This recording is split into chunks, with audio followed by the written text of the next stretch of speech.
Hi everyone. Hi. Hello everyone. Hope you can all hear me. If you can, please respond in the chat section over there so I know that I'm quite audible and you can all hear me. Awesome, awesome. Yes, you can. Great, good. I wanted to wait for 5 minutes so that everyone who signed up for the session can join. So this is awesome. Great. So in case is your first time joining, I'm your host for today's session, and my name is Ashley Nyante, and I want to welcome you to another episode of the Bezo Smart webinar series. Thank you all for joining us on this journey to become financially smart. If it's your first time here, the Bezos Smart Series is your hub for financial literacy information. On this platform, we host different speakers who share their knowledge on personal finance. This gives young people the opportunity to learn from experts to make informed and effective financial decisions. All right. So the Bezos Smart Series is also powered by Bezos Susu. Now I'm going to talk about Bezos Susu for a little bit because they are our sponsor, and thanks to them, we have the opportunity to learn from these experts. Now, Bezos Susu is a digital savings platform that allows you to meet your personal savings goals. Visit their website at www.business2.com. I'll put the link in the chat section. Sign up, then dial the short code star 920 star 75 hash to start saving. Cheers to building a savings culture. For more financial tips, follow us on social media at Bezosmart.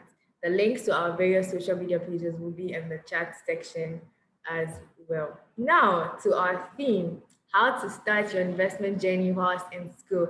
I'm really, really excited about today's theme because investments is quite a broad topic, and sometimes we get lost because there are all these lengthy messages about what kind of investment package to to to use or to go for. And today we have a very good speaker who is going to run us through the entire world of investments. Okay, so our speaker is Dr. Kofi Nyarko-Pong. Hi, Dr. Kofi Nyarko-Pong. Welcome to the Bezos Smart webinar series. I'm so glad to have you here. Hi, Ashley. Hi, everybody. Hope you're doing good. Good to be here. It's a pleasure. Awesome. How has your day been? Anything interesting for you today? On Fridays, I don't work. I only make Oh, appearances. oh, So right. I'm just taking it easy. Sure. Yeah. Okay. Great. Yeah. So let's dive right to it. Um, so this event would really pretty much be based on an overview of investments in general, right? So Right. I want you to give us a general concept of money and maybe a brief history on the history of money. Okay, sure. So good evening once again. Hope everybody can hear me loud and clear. Basically, I'm a medical doctor by profession, but money is my favorite hobby. So I'm usually found talking about money more than any other thing. So I guess it's a good thing. Yes, So yes, yes. let's start. Basically, money started off as a form of medium of exchange, if you will. Okay, so it was just brought into the system to decrease or cut short an arbitrarily large process. Okay, of chain of barter. So what do I mean? In the past, if I want your tomatoes and I have yam, I have to make sure you want yam to exchange for the tomatoes. Okay. So if I don't have, if there's no yam or tomatoes in the equation, then we have to find a third person. So the barter became complex and complex as time went on. Okay. But money basically became a medium of exchange. Okay. It's a unit of account, a store of value as you wish. Okay.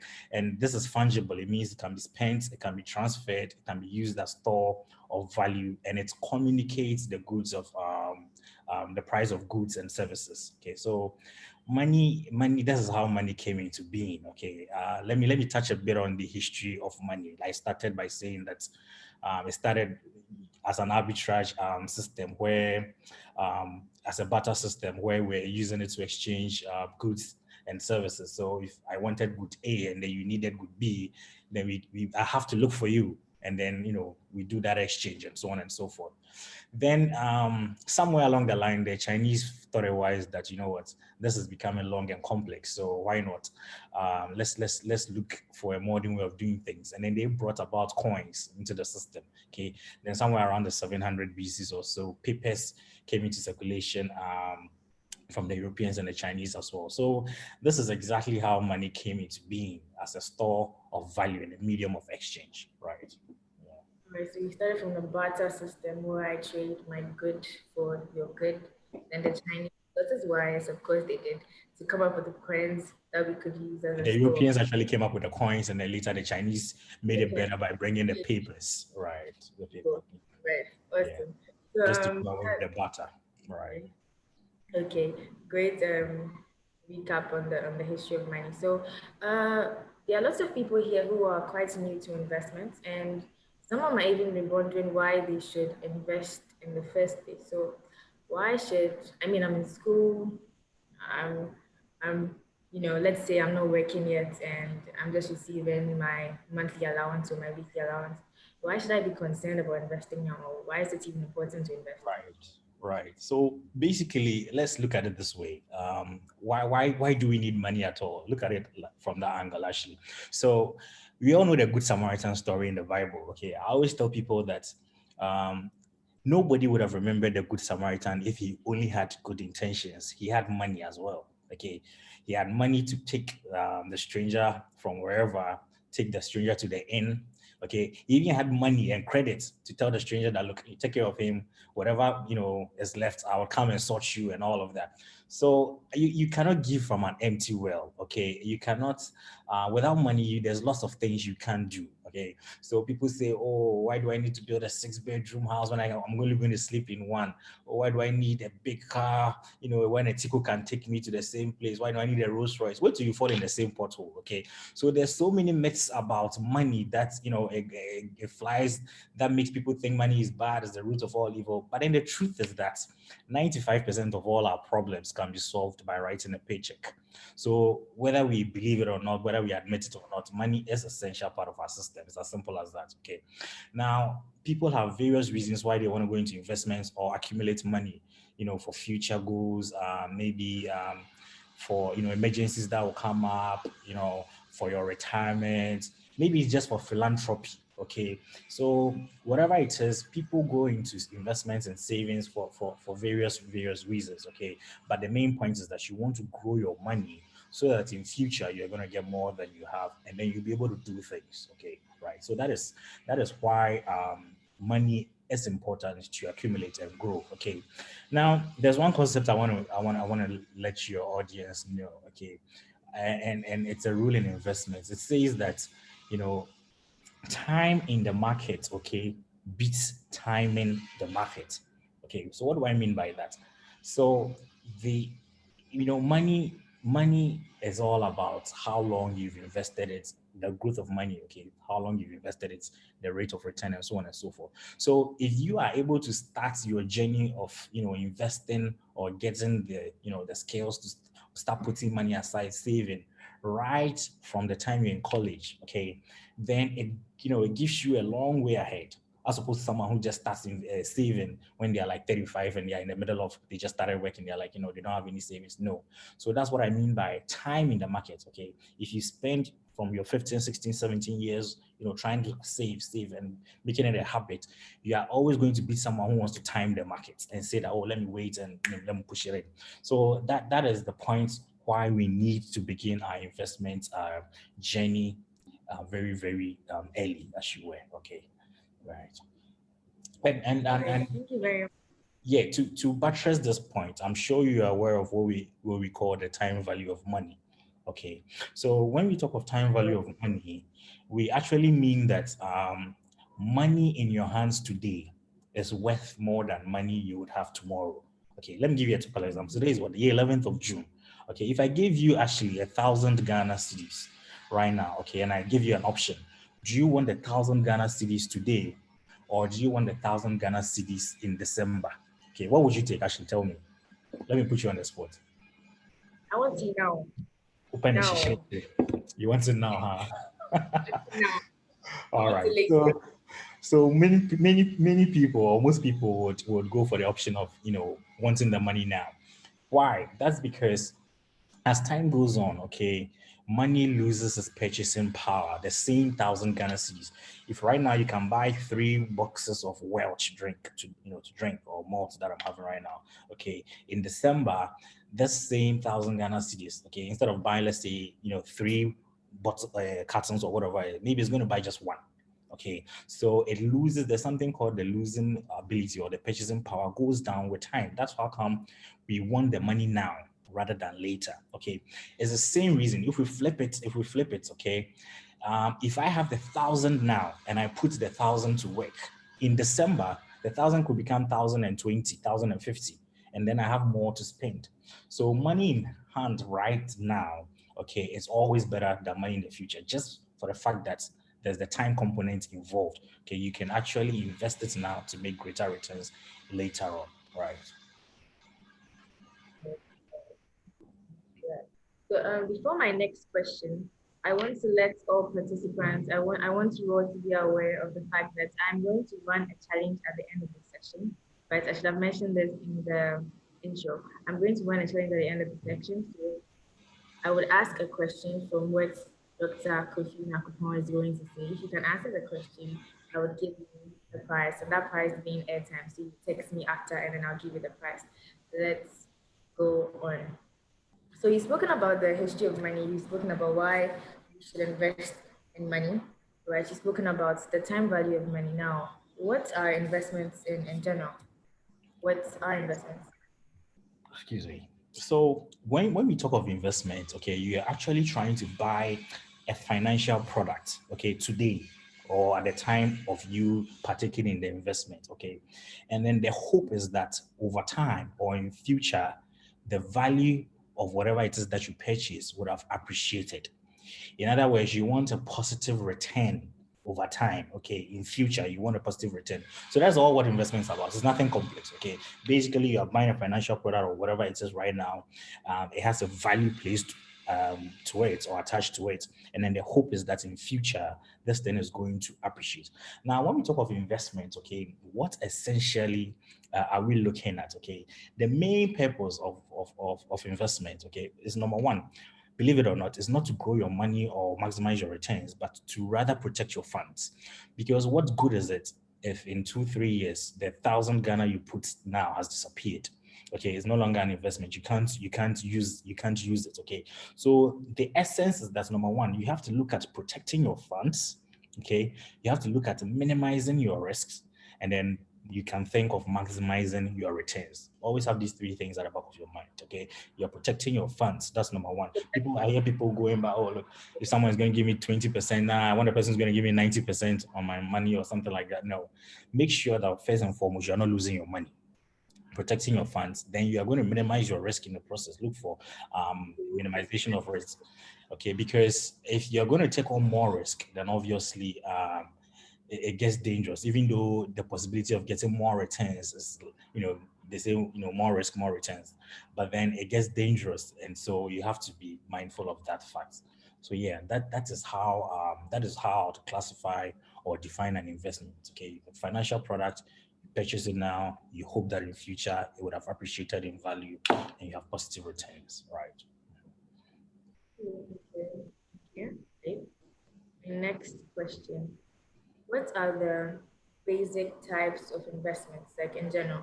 So, if you're going to talk about investments under various asset classes, first of all, what is an asset class? And when you pick that investment, let's see if you pick equities or you pick stock, I want you to explain stocks into detail and also explain how one can get started, how I can start trading stocks or how I can start with this investment. So you pick the asset class and then you just give a brief guide, plan that I can immediately put to action to get this investment package. Right. So your question is loaded. So I'm going to have to speak a lot here, but I hope you all will bear with me. No problem at all. Okay. Right. So first of all, let's look at some general principles when it comes to investing. Okay. Number one, there's something called the investment management process. Okay. So what might be suitable for Kofi Nyarko-Pong might not be suitable for Ashley. okay, because we have different wants, we have different needs, we have different expectations, and we have different reasons for which we are going into an investment, okay. So when we talk about the investment management process, okay, we set a client down and then we ask you, why are you saying, why do you want this money at all, okay? Is it to pay for bills? Is it to take care of your mom? Is it to take care of future schooling? Is it to buy a car when you're done with school? Is it to keep saving till you retire? Okay, so there's individual preferences that come to play. Okay, in other words, it's like a suit. Okay, if you find me wearing one, it doesn't mean the same suit is going to fit another person.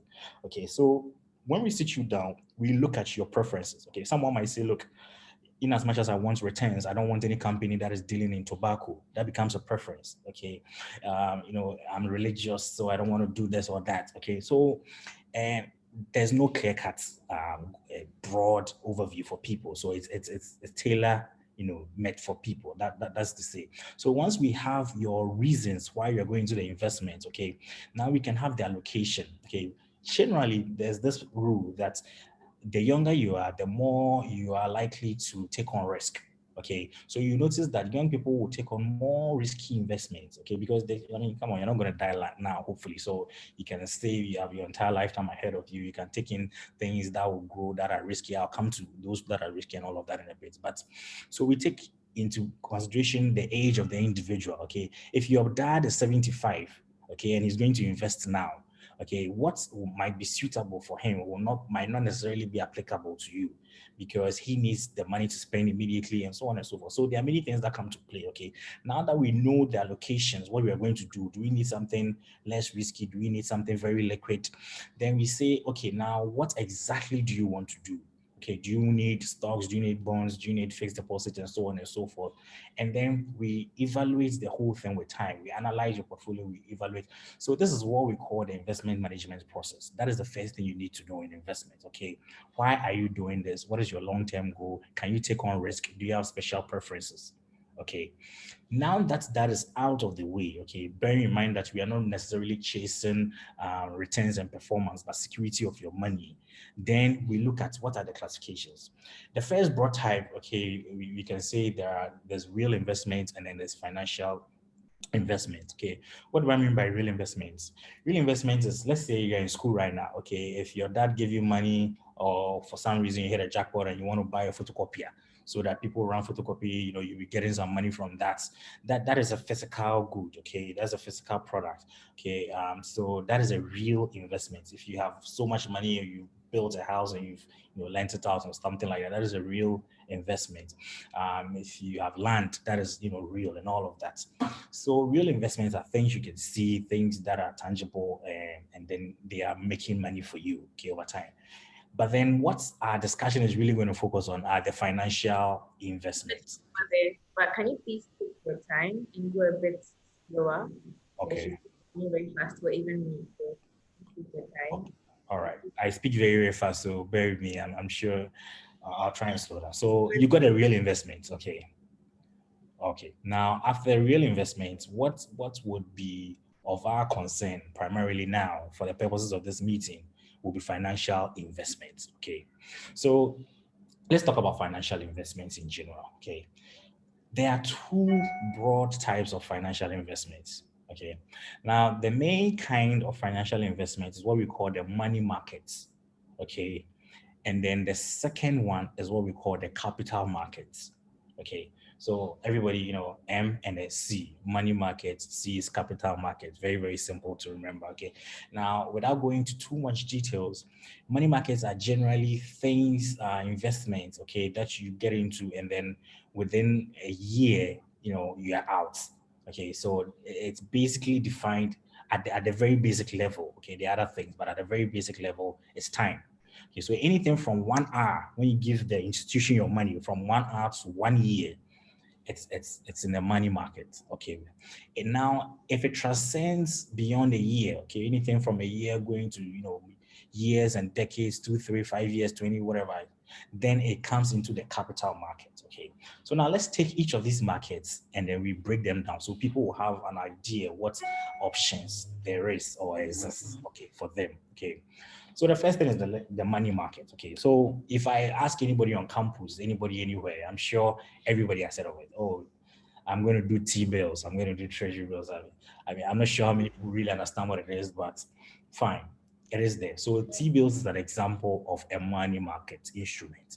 Okay, basically, it is under a year. Okay, you're going to get a duration. Okay, of either 3 months, 6 months, or a year.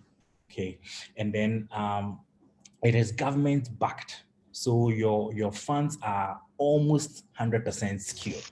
Okay, I say almost because there's been instances where in countries like Venezuela and El Salvador and stuff like that, the government has run away with their money and has not paid them. So we can't assume that it can never happen. But almost certainly, the government backs it, and then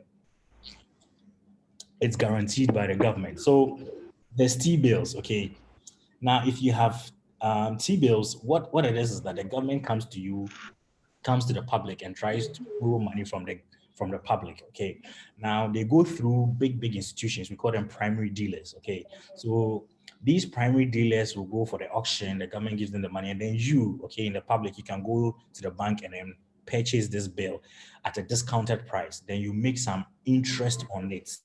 But like I said, the key thing is that it is secured, almost secured, and then within 3 months, 6 months, or a year, it matures. So there's the maturity. We are looking at the maturity, the security, and the liquidity.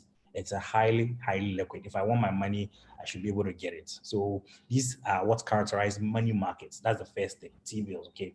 We also have money market mutual funds. Okay. Yes. Yes. Yeah. Yeah, before you move on about the T-bills, so it's me lending the government money. Exactly, at a very basic level. That's all it is. The government comes to us to borrow money to finance their projects, build roads. You are complaining there's potholes in your place. They need money. The taxes are not enough. So they come to you, and then what happens? You say, all right, cool, I have 1,000 to contribute. Okay, maybe at the end of 3 months, they'll give me 1,050. That is your contribution. So you have bought into this treasury bill. Treasury, because it's coming from the government, okay, it's a money market instrument. And so it's going to mature in less or within a year. Okay, depending Yeah. on All right. So with the treasury bill, I can buy from any bank. yes, you can buy from most banks and financial institutions, specialized financial institutions. So you go to them, you tell them that, oh, I want to purchase a treasury bill. You want to know the duration. You have to know that, and then they will tell you the prevailing rate. Okay, because it fluctuates. Maybe it's 12.5 today. You might go tomorrow and it's 12.9 or whatever. So weekly, as they go on these auctions, the rate changes. Okay, Okay, but so this is the safest, right? It is not a fixed rate. Okay, but a lot of factors go into pricing or determining the rate for that week. All right. So you want to note that that exists when you go to the bank at a very basic level. Even if you don't want to do anything at all, find T-bills you can buy. All right, and it's very safe, highly liquid. Okay. and I see that it's 90 days and 5 One, days right. and all of that. I think before Can you you go talk on, I think someone is unmuted on the call. If you could check and unmute, because I'm getting some feedback. Yes. that's no, let me all right. You good. Right. So when we talk of the 90 day, the 182 or so and so forth, basically, the shorter the duration, the less risk you want to take. So you say, hey, look, I want my money in and out after 3 months. I want it with interest. So you give it to them, they tell you the rate that is prevailing for the week, and then you go because the government is going to back it. So it is safe. Okay, so you are risk averse. That is for you. Okay, that is for Ashley, not her. So some people also want to invest in a pool with similar investors. That is why we call the money market mutual funds. Okay, so let's say Data Bank has other institutions have it and stuff like that. So with that, you give your money to that financial institution. Okay, I'm trying to be careful not to make any advert for anybody on this show, but then you give your money to that institution, and then they will put it. They are collecting everybody's money from many investors. Okay, and then they are going to put it in their pool. All right, and so it's also very liquid. You want your money, you can contribute periodically as well. So the essence is that in less than a year, okay, it matures and it is very liquid. So that is also an alternative to the T-bills. Then there's something we call the commercial paper. Okay, the commercial paper won't be of interest to us because they are for highly credit-worthy companies. They need a quick infusion of cash, so they go and then the bank gives them a paper. That is to say, look, we are guaranteeing the money to be paid to you. So it is there's value in that paper, and usually within a few weeks, months, they will redeem it. Okay, so it's a quick loan to established companies. Okay, these are all in the money market, and then there's also something we call the certificate of deposits. Let's say actually you have a lot of money for whatever reason, you don't want to do T-bills because your money is like what 20,000 Ghana cedis, 30, whatever, 200,000. So you want to go to the bank and then you want to negotiate privately with them and say, look, I want something better than the T-bill. Can you give me something structured? I'll leave it for 8 months instead. So it's kind of like a fixed deposit, but it's a certificate of deposits. It's well structured for you. It's very, very prevalent abroad. Okay, So it's like personalized. it's sort of you go and negotiate with the bank. Okay, and then in that same vein, there's fixed deposits which the banks do offer. Okay, they will say, look, for this month or whatever, this period, we are giving you 11%. Okay, if you leave your money untouched with us. Okay, so that is not you buying a T-bill from the government through the bank. This is you dealing directly with the bank. All right, and then they tell you their rate. If you like it for whatever reason, maybe it's better than the T-bill rate, whatever. For whatever reason you want that, cool. They give it to you and they pay you the interest into your accounts as and when it expires. Okay, so the goal with money. Do I need to have at least X amount? Yes, so usually they all have minimum amounts. Okay, so let's say with the money market mutual funds, I've even seen things flying around like 50 CDs, 100 CDs. Okay, and of course you can top up periodically. So money market really is the beginning of your investment journey. If we really want to be critical of it, okay, money, you can't escape money markets. Okay, So I'm so mainly talking about the certificate of you're talking about the certificate. Okay. and I'm saying, do I need to have at least X amount for that one? Yes. The certificate of deposit, definitely. They will come with their terms and say, look, actually, if you give us, if you give us 400,000 Ghana cedis, we are going to give you X, we are going to give you the treasury bill plus 2% or something. Okay. So even I mean, because the banks are different and they all have what they're looking out for, I won't be able to give you a clear value of head. But if you have money, of course, you can go shopping and then they will tell you what these rates are for their fixed deposits or their CDs, okay, and stuff like. Remember, the goal with money markets is stability and security, okay, and we are looking at maturities of less than 1 year. Okay, you know that you are trying to be highly liquid. When you need the money right now to pay your fees next semester, it should be ready. They should be able to give it to you with no stories asked. Okay, so that is what we are looking at with money market. Okay, now I can go on to capital markets. I want to finish fast so that I answer a lot of questions because I don't want to. Right. When it comes to capital markets, what we are looking at is a venue, okay, a place where people with excess, okay, with surplus funds, okay, meet people with a deficit in funds, usually corporations, companies, or whatever. Okay, so with the capital markets, okay, let me take it again slowly. So Yes, so capital markets, yes, usually a venue, okay, or avenue where people with surplus funds, okay, in other words, excess funds. If I have surplus, it means I have more to give than I need. Okay, this is where they meet people, okay, with deficits in funds. In other words, they need money to run their operations. Okay, so let's say Ashley, for whatever reason, you've accumulated a lot of money. Okay, and then now you don't really need the money within 1 year. Okay, you are not looking at something which is going to be highly liquid and stuff like that, and then you want to build it over a long time. Okay, because remember, those might yield more than the money market instruments. Okay, so if you go to the capital market, number one, you have excess funds, so now you are in the surplus side of the equation.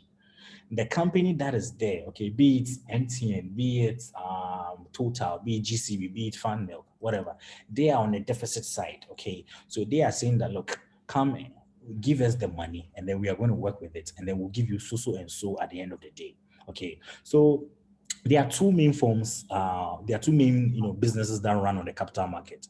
Number one, for our purposes, I'll keep it very simple. We have bonds and we have stocks. Okay, let me start with bonds.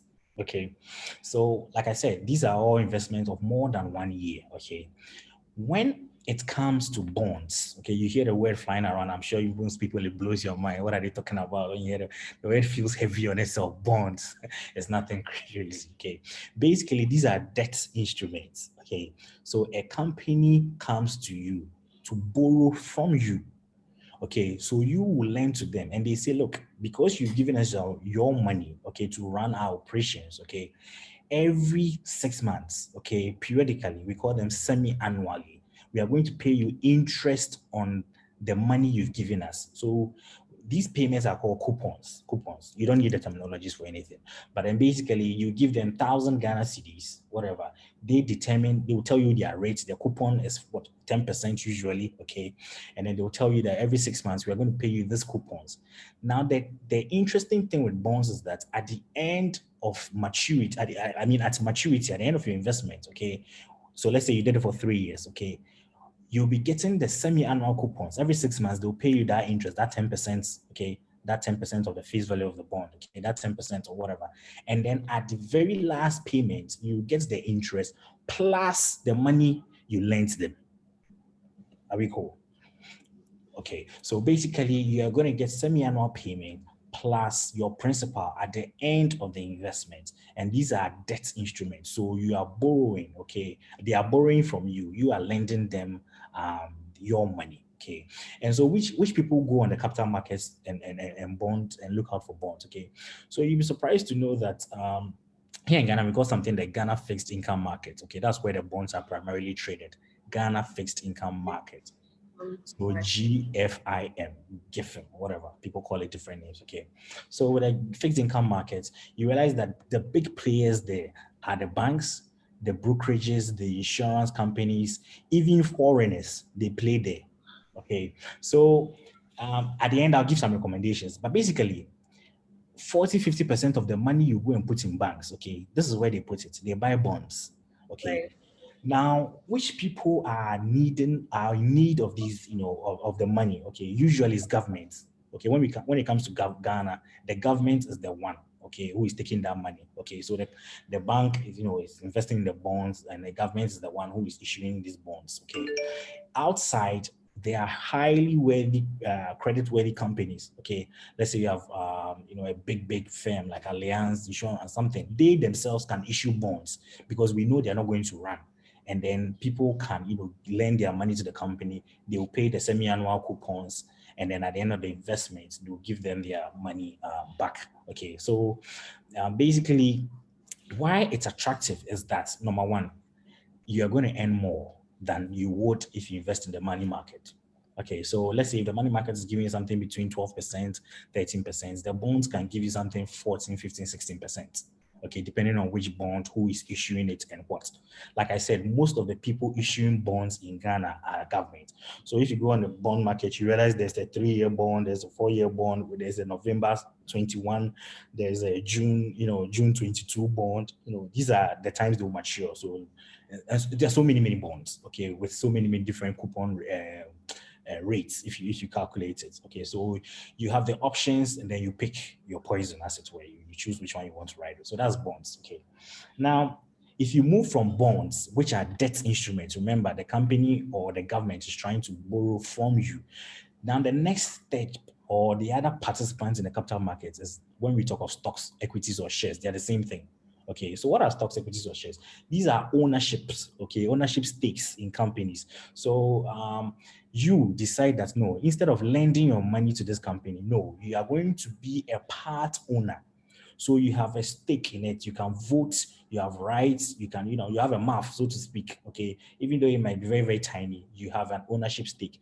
So what are some companies who are issuing stocks in Ghana? If you look at MTN, you look at GCB, you look at Farm Milk, you look at Access Bank, all these companies, okay, allow the public, okay, to buy their stocks, which means that whenever you buy a stock, you become a part owner. All All right. And that is the distinguishing feature between stocks and bonds. Okay. Whereas debts, you are not an owner. They just come for your money. You are not part of the corporation, or you are not part of government. When it's due, we give you your money and your interest. But then in stocks, okay, you are a shareholder, you have equity, you have ownership stake in it. And so you are not necessarily going to make money every 6 months or so, okay, as you were with bonds who are paying interest. But then as the value of your shares appreciates, you know that you are making what we call capital gains. Okay. So I'm trying to keep it very, very simple. Yeah, I'm trying to keep it very, very simple. So that is stocks for you. Okay, you make capital gains as your values increase, and then there are other dividend stocks. Okay, like MTN in Ghana is a dividend stock, which means that in addition to making capital gains, for instance, let me make it very practical. I bought MTN shares when they listed around 70 something, 75 cents or so. Okay, now the stock price is around, let's say, one Ghana and 5 cents. So between the 75 cents and the 1 Ghana and 5 cents, it has appreciated. So you multiply the change or the appreciation by the number of shares you own, and that becomes your gain. Okay. So that is how people make money on stocks. Okay. You're an owner, you own X thousand number of shares. Okay.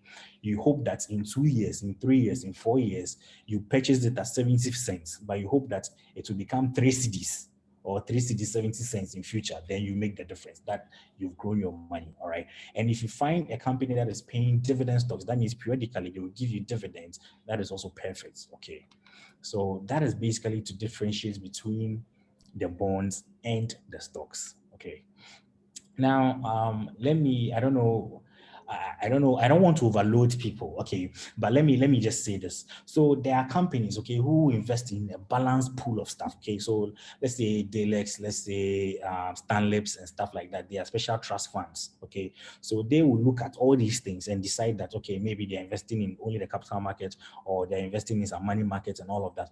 And then they will have an aggregate and say that, look, this is how our fund is performing, okay, over a period. So when you go to such specialized institutions, okay, they would also be able to tell you that for whatever money you are bringing to them, in that pool of investors, they are going to diversify the funds. And so you, as an individual, you actually, maybe you don't have money to invest in bonds, you don't want to do the individual ones a lot, but then they are spread all around, and then there's an aggregate return that they will give you that you would also enjoy from those things. Okay. Yeah, so that is the capital market. Okay.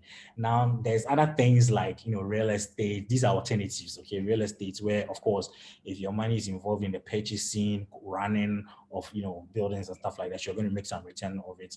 There's also the commodities market. Now these markets, they trade primarily in economic sector goods. Okay, raw materials. So let's say grains. Let's say gold, let's say cereal, let's say oil, so these are commodities. They are also available. Okay.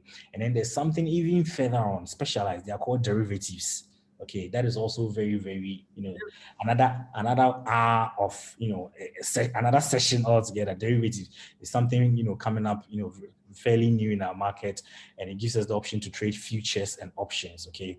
And then, of course, most young people would have heard of Forex and crypto. Okay, these are also new trends that are coming. Okay, now in the Forex market, you are trading currencies, okay, over time, and you are trying to make quick profit off, I think, Joey Parker, right? So you're trying to make a quick profit of the purchase or the sale of currencies. Okay, so if I purchase something at one point, the principal thing here is that you want to buy low and you want to sell high.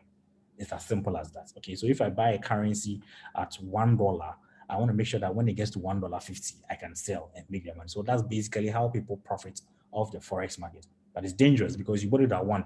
What if it goes to 20 cents instead of the $1.50? Okay, now the same thing happens in crypto. Okay, these are highly volatile, highly speculative, okay, investments. So you buy a cryptographic asset, okay, with the hope that the value appreciates. Most people know Bitcoin, but then there are other crypto currencies. Okay, there's Ethereum and so on and so forth. You buy low, you want to sell high. What if it goes against you?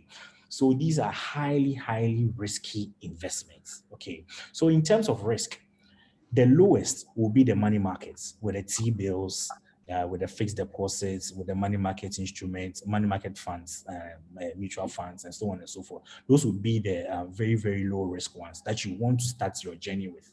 Okay.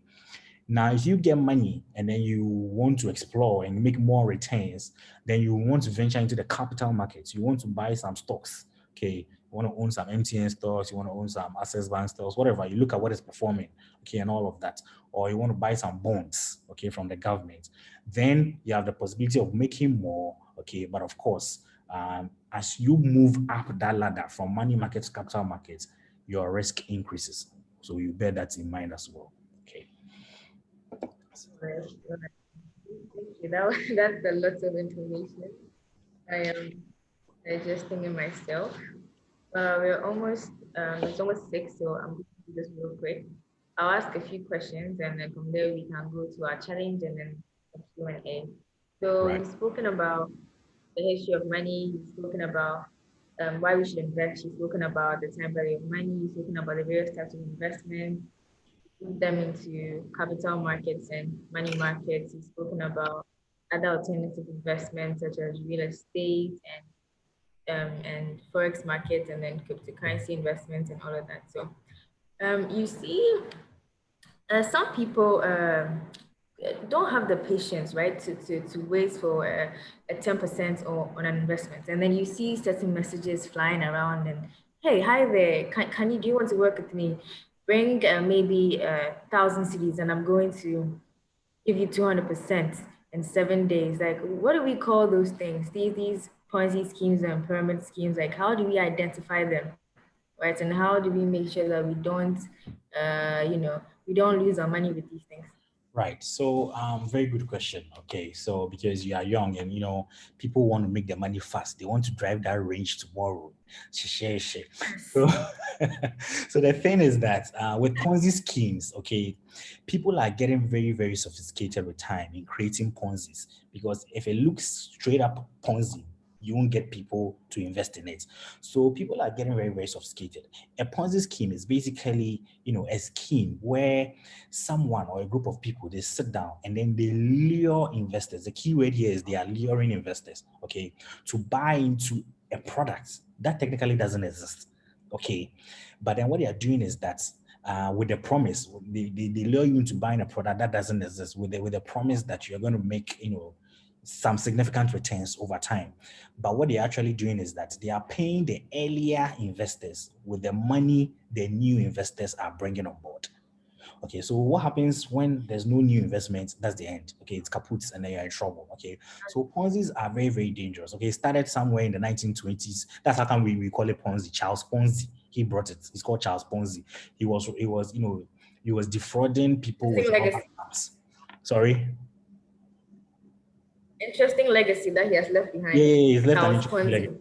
Yeah, in the 1920s also, he started an arbitrage business in rubber stamps. Okay, so if I can buy the stamp here at a low price and I can sell the same stamp at another place for a higher price, then over time you realize that, Charlie, I don't even need the stamp. I can just meet people are bringing me money, so I will just pay the old people with the new people's money, and it became very, very complex, sophisticated. People have done other complex forms of Ponzi's, like the Benny Madoffs. Recently, he died in prison.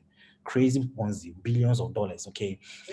The key thing here is that always ask yourself, what is the product? Look, if it looks fishy, it smells fishy, it is fishy. It's as simple as that. Ask yourself, what is the product? So if someone asks you, oh, we are invested in this business where, okay, bring 3 people, bring 4 people, and all of that. Number one, ask yourself, is there a moving product underneath or underlying the sale? If there's no product, it's a Ponzi. Okay. Or sometimes they disguise the products to be some e-commerce stuff. You are buying e-books. You are trying to, that's what I'm saying. People are becoming. That's what I'm saying. People, right. I don't know. I don't know about Shimo. I didn't invest in it, but people are becoming very, very sophisticated. So because if they tell you there's no product straight up, it's a Ponzi. Okay. If there's there's a product, there's something underneath, that's fine. But usually there's nothing, and they'll give you the promise that, we are trying an e-business, e-commerce platform, education, something. You don't see the tangible products. But all you know is that people are making money. Notes is a Ponzi.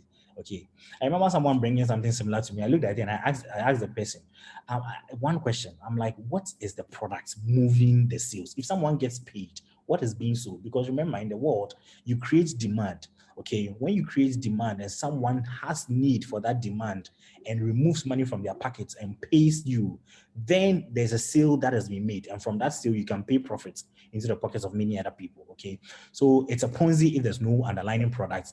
If it looks fishy, run away from it. Okay, it's the same thing with gambling. Okay, people are wagering money, okay, over an uncertain outcome, an event where the outcome is not certain. Okay, it's a short-term game of chance. People always tell me, isn't this stock market thing the same as gambling? No, it's not, because number one, gambling is very, very short-term. The outcome of the event is highly uncertain. And the key word is that a negative outcome is expected. Look, take it from somebody who has done it all. Take it from somebody who has done it. Someone you might hit big. Someone will tell you, hey, today he's made 5,000. Look, for anybody who tells you he's made that kind of money, okay, let them run their history and then go through how much they have deposited. You realize that 95% of them are all in losses.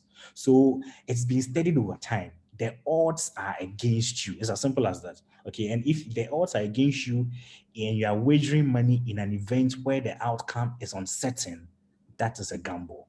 That is a gamble. So in practical terms, let me leave you with this. Okay. Don't let money sit idle in a bank. Number one.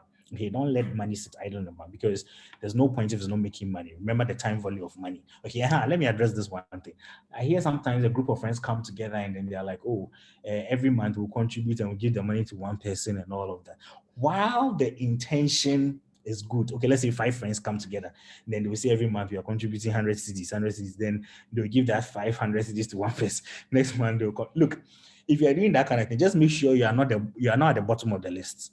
Okay, because why am I saying that? Because remember, time value of money. Okay, the longer it goes on before you receive your 500 or 1,000 lump sum, that is a boka. Okay, if you put that same money, okay, that 1,100 you're contributing regularly in a money market mutual fund, you are better off, because that money would have been growing for you anyway. So it's a very, very dangerous thing to do, especially the person who benefits, the first person who receives it. It's as simple as that. Okay. So number one, don't leave money sitting idle in the bank. And also, if you want to save, it's easier to do it the day you are paid or the day your parents give you money. Okay. Remember always, it's easier to save if you do it the day you are paid. So if, for instance, wherever I get a lump sum of money, that's the very moment I take down my 20 or 30% and I put it aside. Because if I don't take it that day, look, Obi Beje, the drinks will take it, you stay here, buy. That's when all your fantasies come to play. That. So pay yourself first. It's a simple rule. Pay yourself first. Okay, always remember.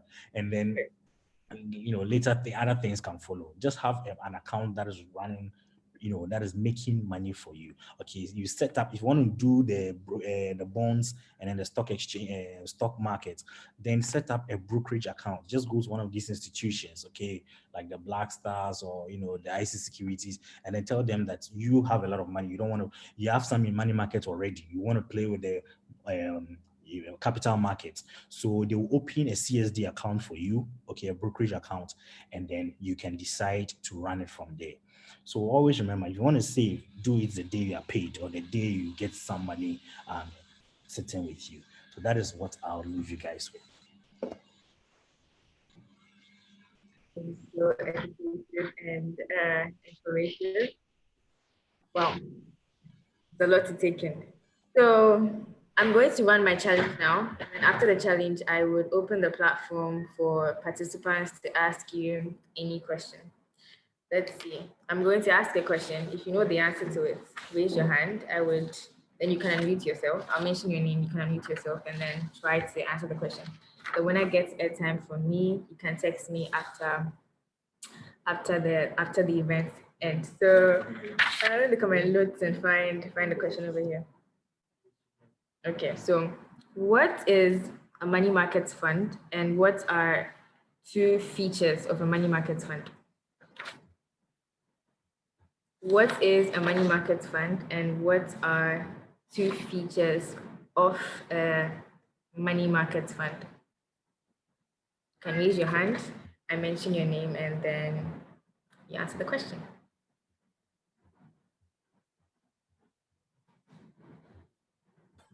Hi, Ashley. Hi, Hi, Ashley. Hi. Okay. You want to answer? Yo, no, I just wanted to say some questions have been posted in the chat box, so you can check that as well, yeah? All right, thank you. Then I guess the Q&A session. Haisha Aboaje, you can unmute yourself and answer the question. Okay, good evening. So, in money market funds, you invest for 1 hour to 1 year. The main goal is for stability and then security. And some of the pardon? Yeah, stability and security. Go on. Sure. And it involves mutual funds, and the risk is also very low in money market funds. All right, great. That is correct, Persia. Awesome. So please text me after this session. I'm going to put my number in the chat section for your airtime. You can contact me. All right, great. So now it's time for Q&A. If you have a question, please put it in the chat section or you can raise your hand. I call out your name, you unmute yourself, and then you address it to our speaker. Okay, I think some questions have already been posted in the chat section, as Victor said. So Doctor, you can go through the chat section and check to see if there are some questions over there, or I can even read it out to you on my end. Okay, I Let's see. can go through so that I'm fast, Yes. so that I can wrap everything up. Blah, Okay. blah. What's the first one there? Is it possible to consider if this point is only dependent on currency? What would you consider value of money? I don't understand. It looks the value of value, blah, blah, blah, blah, blah, blah, I'm a finance guy. Thanks, Ernest, for the compliment. Can you explain the examples of Ponzi? I think I did. Is QNet one? Well, I've heard about QNet. I don't know. So, like, basically, using what I've explained with QNet, okay, with Ponzi's in general, sit down and ask yourself, okay, what is the underlying product? If there's a physical product that is moved, that is solving a real need, okay, bringing real value to the lives of people in general, okay, whether it's a medallion, a chain, something, an instrument, a supplement, something, then you know that, okay, this is where the seal, the revenue is coming from. Okay, if you can't identify anything like that, then you have to run away. Excellent. Let your money run for you. Blah blah blah blah blah. Can I pay my girlfriend first? Of course, if she's an investment, that's up to you. Johnny and I'll be home. All right, cool. So anyway, actually, you go through. Okay, I think how can we get our money after investing in stocks? Okay, let me answer Della. So Della says, how can you get your money after investing in stocks? So, like I said, if you have 1,000 Ghana cedis and then you decide to buy MTN shares, okay, and then the shares for purposes of illustration, let me just say the shares cost 1 Ghana cedis, which means that you are going to get 1,000 shares, okay, for your 1,000 Ghana cedis because each share is 1 Ghana cedis. Now, if in 2 years the shares now cost 2 Ghana cedis per share, now the 1,000 you invested in the stock market with MTN as a part owner, you are now going to get 2,000 Ghana cedis when you sell it. So how do you get your money? Through, remember I said you create a central CSD account with a broker. You can only participate on the Ghana Stock Exchange through a broker who open what we call a securities account, deposit account for you. Okay, so you go back there, you tell them that, look, I know I have 1,000 shares with MTN. It's now worth 2,000 cedis, and I want you to liquidate it for me. Okay, that way you are out of it with your money. Okay, Ashley, is there any other question? Yes, there's a question from Victor. He says, investing gets less risky the longer your time horizon. Okay, true. You don't need a lot of money to invest. How to use this? Well, I'll say that I won't say you don't need a lot of money to invest because remember, it's a numbers game. The more you put in the market, if someone put in 1,000 Ghana cedis to invest in a money market and you put in 200 Ghana cedis, actually, who's going to make more money at the end of 3 months? The person who put in the 1,000. Okay, so I think the way to put your question is, if you are consistent at putting little amount over time, then you are going to make a lot of money over. Remember, I said time in the market always beats time in the market. Always remember that quote. Okay, so if Ashley saves for 20 years, by the time Ashley is 35 or 40 years, trust me, should have amassed so much. And 40 years will meet you. You'll be shocked. You'll be there. You'll blink now. You're 40. People are cutting cake at your birthday. So basically make it a habit, okay, and little drops will build over time, and before you know it, you have a huge sum, and it's making you even more returns. So the same thing with the compound interest, the principle of compound interest.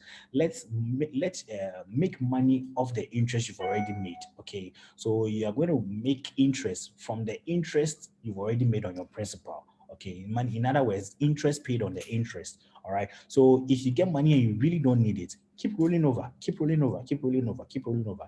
It's going to build a huge ocean for you from the tiny drops. All right. Okay. Another question here says, where can we find news about company performance in the stock?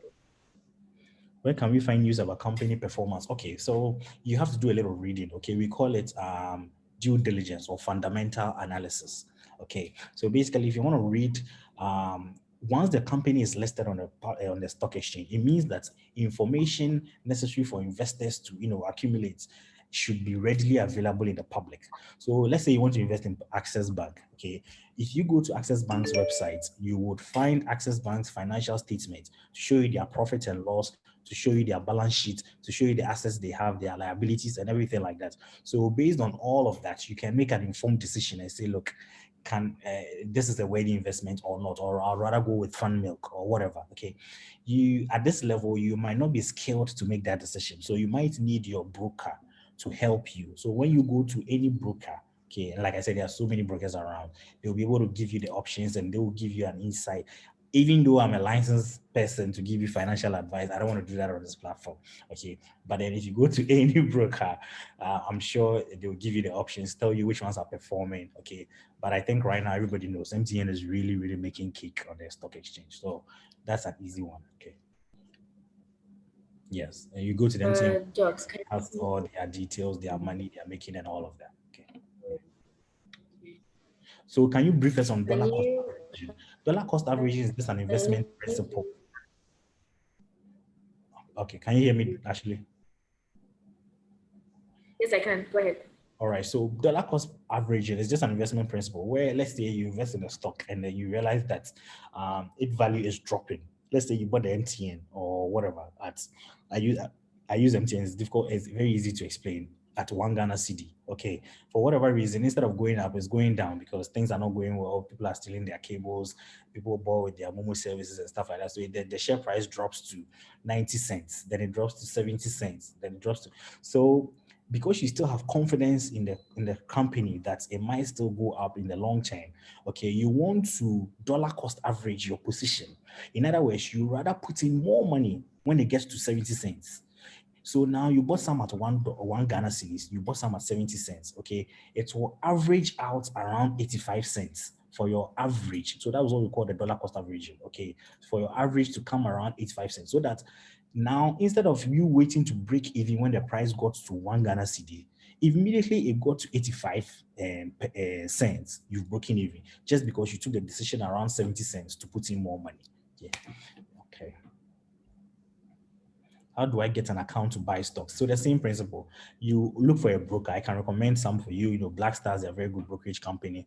They'll open a CSD account for you, and then you can start trading stocks. Okay, you have access to the bond market and then the stock market. So yeah, whatever company, yeah. So due diligence and fundamental analysis, you have to do a lot of reading on the internet, okay? But like I said, the safest ones are the money markets. You don't have to do a lot of thinking. Government secures the money for you and you go on, okay? Now, there are even riskier ones, like I said, when it comes to commodities, we talk of the derivatives, we talk of cryptocurrency and all of that. But, even though I say they are risky, that is not to say that you guys shouldn't partake in them. If I were you, I would say I'll put 10%, Because if you are not going to partake in risky ventures at this age, when are you going to do it? When you're 80? Okay, so don't be afraid to take risk. Okay, so when you have 100% of your basket, okay, you make sure that you have 50-60% in the money market. You make sure you have 30 another 40% in the capital market, okay, bonds or equity, and then you have 10% to put in very, very risky ventures like what, like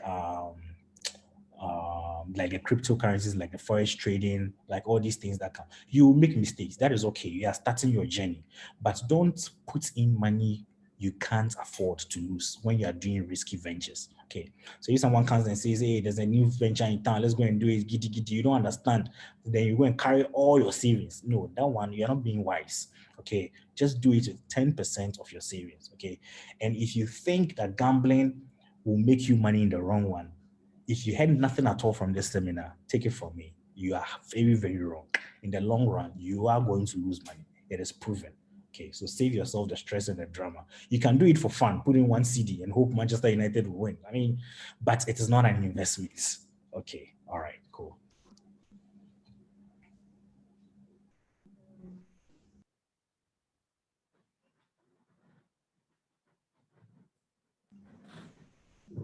All right, Ashley. So is there any more questions?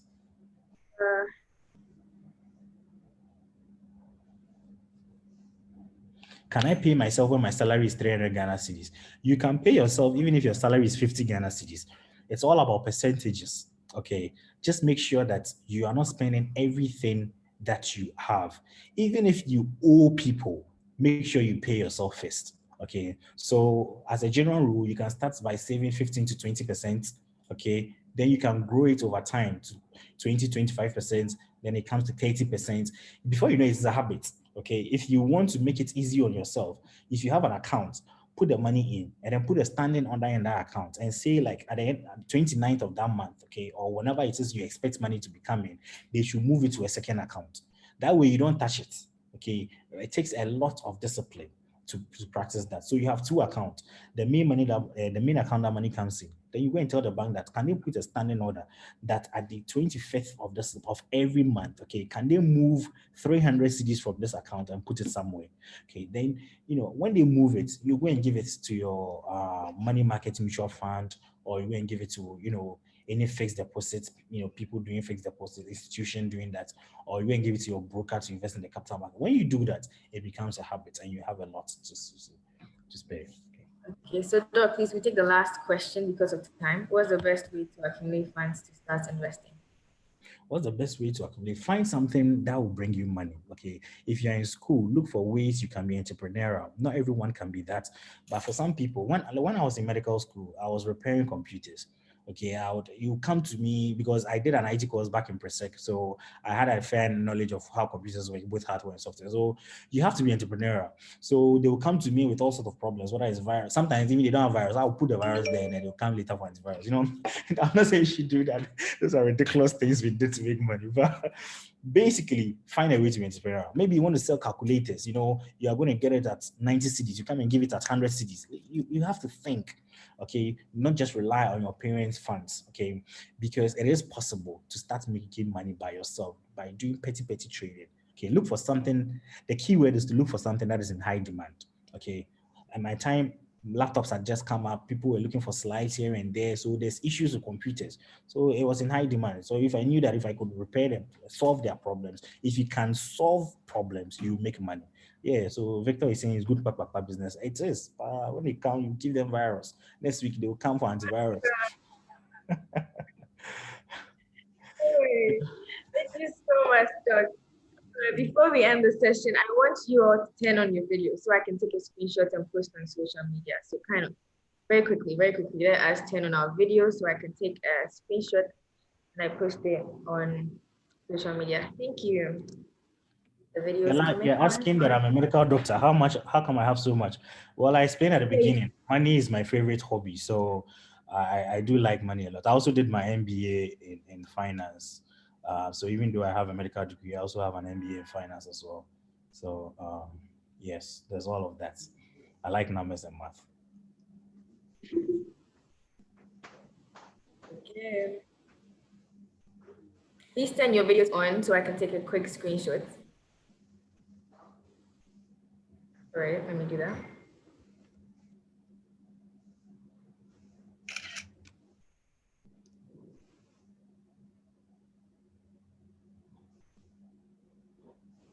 Oh, I didn't fall.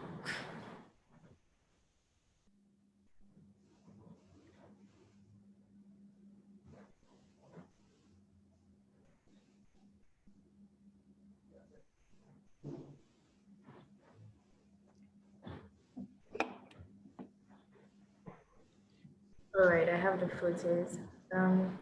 Thank you. Thank you so much, Doc. Thank you for spending more than an hour of your time to share this information with us. And hey, we're going to put this into practice. We're going to do more research. So thank you so much, Doctor. I also want to thank everyone for joining today's session. Right. Next week we'll be talking about managing your finances as a young person. So stay tuned. A quick shout out to our sponsor, Bizo. I put down the link to register in the chat section. All right. So don't forget to follow us on our various social media pages at Bizo Smart. Right. That's it, guys. And be Bizo Smart. I'll leave you with something interesting Doctor shared, which he said, time in the market beats timing the market. Right. Have a good night and see you next week. Bye, guys. All right, bye guys. Thanks for having me. Cheers. Yes.